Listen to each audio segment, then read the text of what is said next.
Não, você falou aí nessa questão, até porque, para lembrar a galera, quando a gente estava fazendo aqui a série com os políticos, né?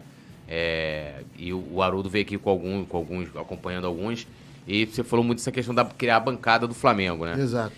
E aí, como é que seria, né, o Flamengo? A gente tem lá no estatuto, né, algo que né, o Flamengo ele não prega religião, apesar de ter um padroeiro católico, vamos colocar assim, que é o São Judas Tadeu. Ele não é apartidário. Como é que seria apartidário, mas participar da política de qualquer forma? Porque assim, você pode ter candidatos lá que o cara fala assim, ó, eu sou o candidato do Flamengo, porque eu vou participar da bancada do Flamengo, ou eu faço... Não é o como cara chegar se alto, né? Mas como é que seria essa bancada do Flamengo? Alguma, é isso que eu tô falando, pode ter representante da direita, do centro, de esquerda, isso aí, a gente não teria que fechar com um representante de um determinado tem segmento. A bancada da bala, tem a bancada do evangélica. A bancada evangélica, isso aí, eu sou da igreja e a gente tem a bancada lá e eu acho que isso traz muitos benefícios, traz uma proteção, entendeu? Para que os nossos direitos não sejam atacados, né? Não sejam... Então eu acho que o Flamengo precisa ter essa bancada, eu acho que o que eu defendo é que não seja de dirigentes que estejam no cargo.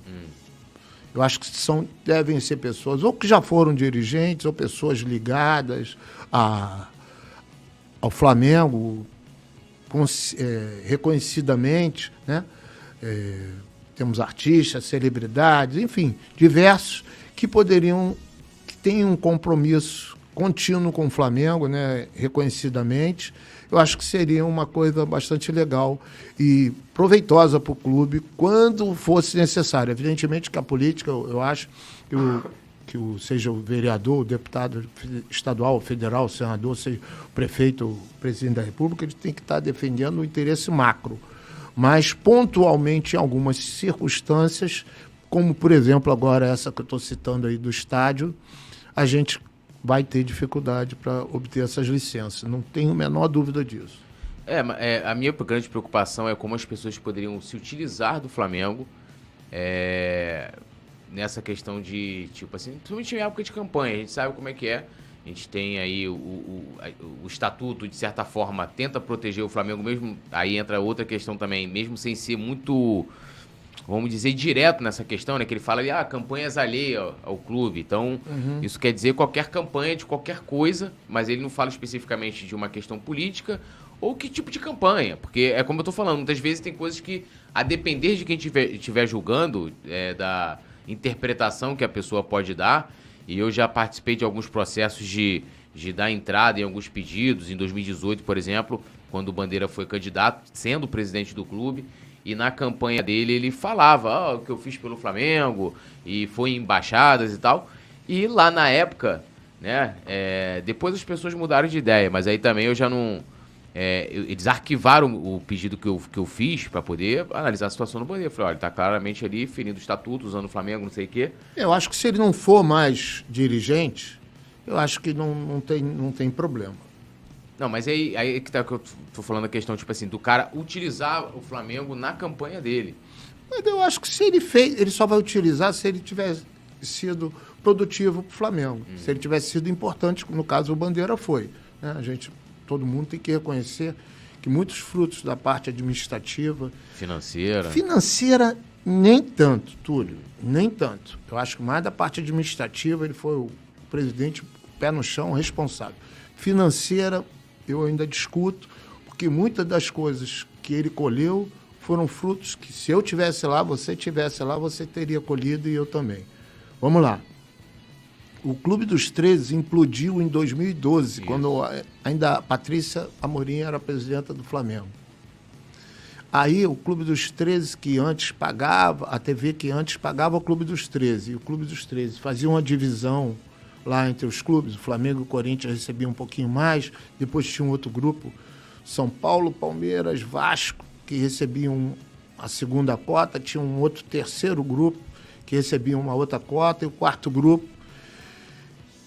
As TVs passaram a procurar o Flamengo diretamente, e com isso o Flamengo recebia 40 milhões por ano da TV em 2012, a Rede Globo, quando fechou o contrato com o Flamengo, fechou primeiro fez uma proposta de 100 milhões, a Record veio e igualou a proposta de 100 milhões, sendo que na Record seria só pela TV aberta, e a Globo estava oferecendo 100 milhões pela aberta, fechada, pay-per-view e telefonia.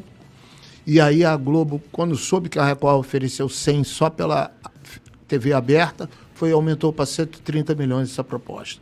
Ou seja, quando o Bandeira assumiu, o Bandeira caiu no colo dele 90 milhões a mais no orçamento anual, além dos 40 milhões que o Flamengo recebia. Fora isso, a Ambev estava desenvolvendo o projeto sócio-torcedor para promover o sócio-torcedor para todos os clubes do Brasil. E o sócio-torcedor, não sei se você sabe, fui eu que criei esse projeto em 85.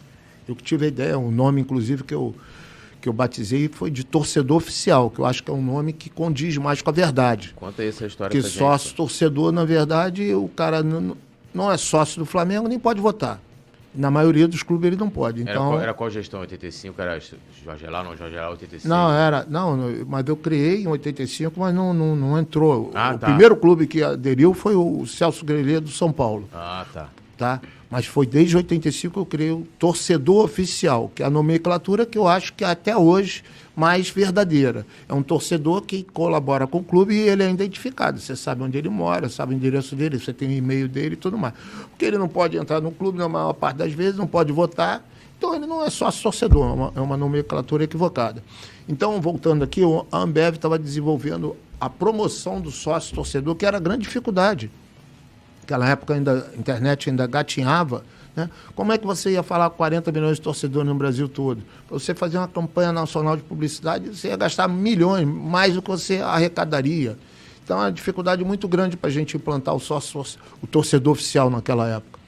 E aí a Ambev veio e falou, não, deixa comigo, eu vou colocar anúncio sócio torcedor para todos os clubes. E aí a coisa mudou.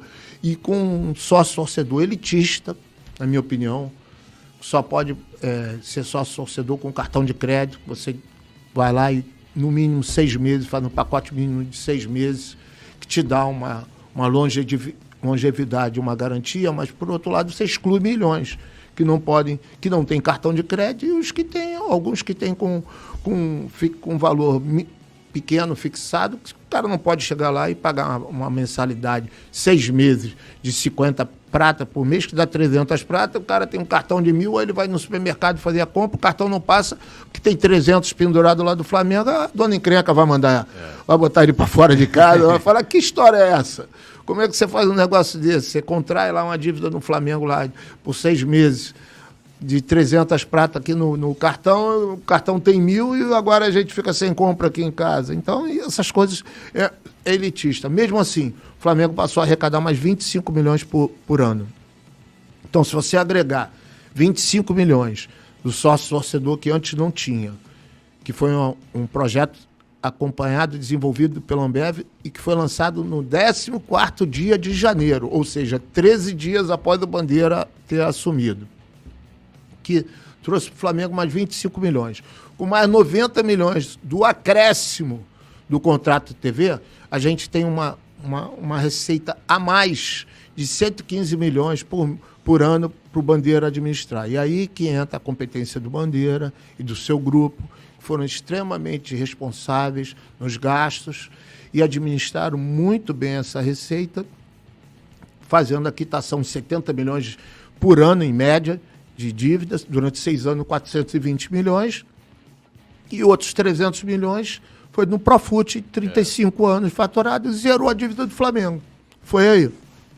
Mas por que o Bandeira não entraria aí nessa, vamos dizer assim... Não, o que eu falei é o seguinte, que o Bandeira, como fez um bom trabalho no Flamengo, ele só vai colher frutos, como na política, como representante do Flamengo, se ele tivesse sido suficientemente competente, como ele foi na administração no Flamengo. Se ele chegar lá no clube e não desenvolver um bom trabalho e se lançar candidato, né, a torcida com certeza não vai votar no cara. Vai falar, pô, o que eu vou botar esse cara lá? Esse cara esteve lá no Flamengo, não fez nada pelo Flamengo.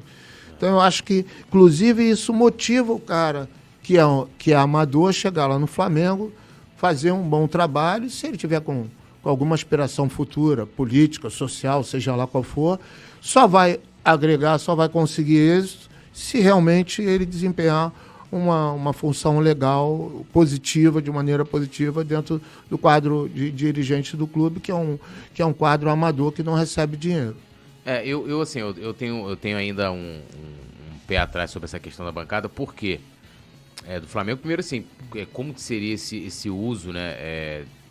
E como que... Porque pegar os conhecidos, tipo, quem já conhece, o cara já conhece, ou tem uma vida social, tem muita gente que é sócio do Flamengo e é candidato, e é o deputado, tem cargo, inclusive, público, né?